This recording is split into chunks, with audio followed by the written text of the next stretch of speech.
On Overdrive today, we ride Hero MotoCorp's first electric scooter, the Vida V1. We also check out a long-range electric SUV from BYD Auto and check out the new Tata Prima 5530 that offers advanced driver assist systems. Hello and welcome to Overdrive. I am Soini Dutt. Hero MotoCorp has finally entered the electric vehicle space with the Vida V1 scooter. It's available in two trims, the Vida V1 Plus and the Vida V1 Pro, and it's priced pretty expensive, between 1.45 to 1.59 lakh rupees. It's the most priciest proposition amongst its peers. So we sent Rohit to ride this motorcycle to find out whether it can justify that hefty price tag. Zero seems to be the buzzword at Hero MotoCorp right now. Right from showing interest in investing in the US-based Zero motorcycles to actually investing in Ather to now this, entering the zero emission space with this, the V1. Oh, and with this electric scooter, they also will now spawn a sub-brand called Vida. The word Vida simply translates to life in Spanish. And this brand will have its own showrooms in India starting next year. But for now, the V1 will be sold online or via experience centers that will start in Jaipur, Delhi and Bengaluru, and the deliveries will begin in December 2022. The V1 will also be the first of many to come and is available in two variants for now, the Plus and the Pro, with 3.4 and 3.9 kilowatt-hour battery packs respectively, which is on par with the competition. Where it pips most of the competition though is with its claim range, 143 and 165 kilometers respectively for the Plus and Pro. Out of the three riding modes, the Eco mode actually feels very natural. It's not too sluggish. Of course, it's a little bit dull compared to the regular ride mode or the sport mode, but you can do most of your daily chores with this in the Eco mode itself. You also have a nice boost function, which essentially gives you a quick burst of power. So what it will essentially do is it will switch from Eco mode to sport mode the moment you ring the throttle. So you want to pull an overtake, you want to climb an incline, or you just want that sudden burst of power for whatever reason, you can have that. And you get that power surge for a good 30 seconds, after which it will move back to Eco mode. And it works quite well. While the Eco mode tops out at 54 kilometers an hour, the ride and the sport modes stretch the top back to 70 and 84 kilometers an hour respectively, with slightly quicker acceleration too, especially in the sport mode. The performance leads to a 10 to 15 kilometer drop in range, claims Hero. In case you fully run out of charge, you don't really have to say Alvida to the Vida. Essentially, this scooter comes with two removable battery packs.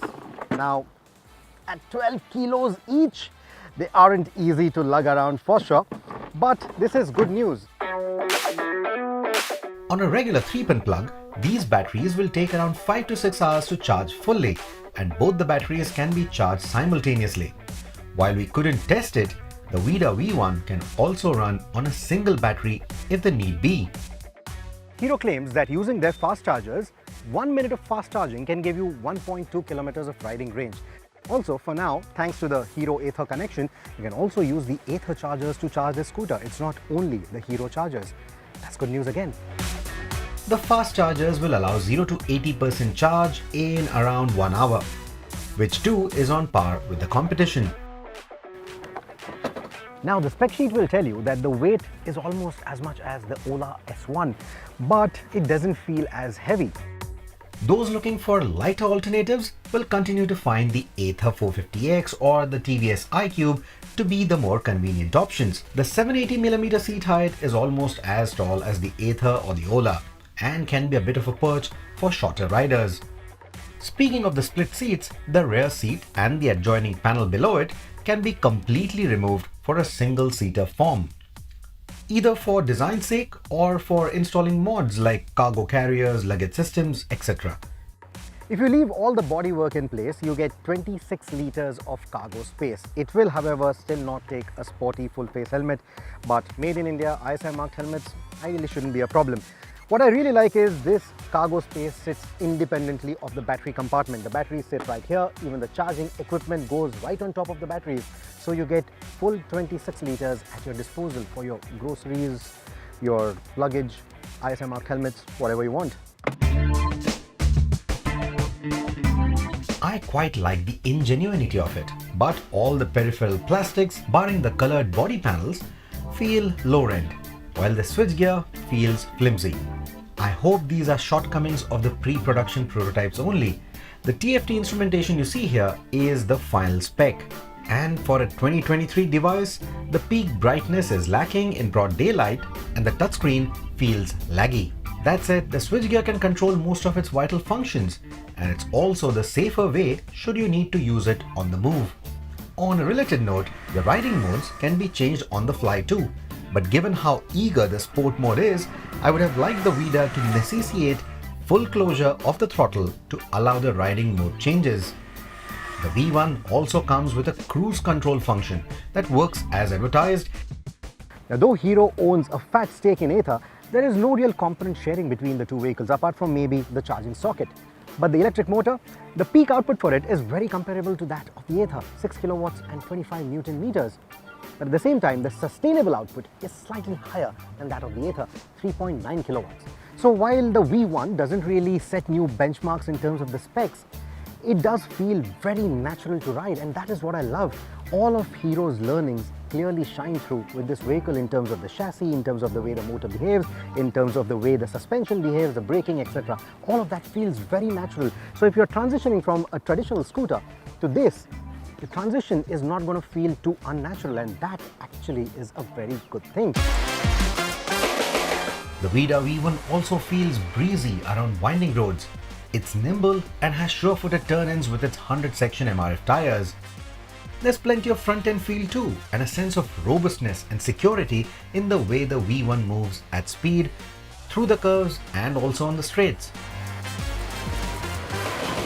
In case you do not like the V1 for whatever reason and you want to say alvida to it in less than 18 months, Hero will give you up to 70% assured buyback or residual value. That again is good news. There are registration charges, RTO, taxes, etc. So by the time you end up buying the V1, it's going to be priced a little under 2 lakh rupees, which is on par with the Ather, if not more.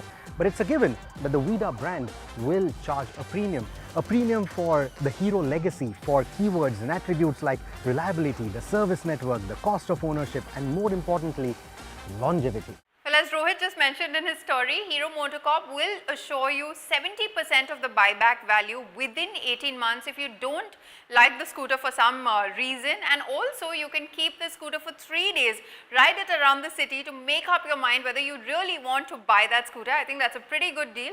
We'll be back after a very short break to tell you all about BYD Auto's latest electric vehicle SUV. Stick around, you're watching Overdrive.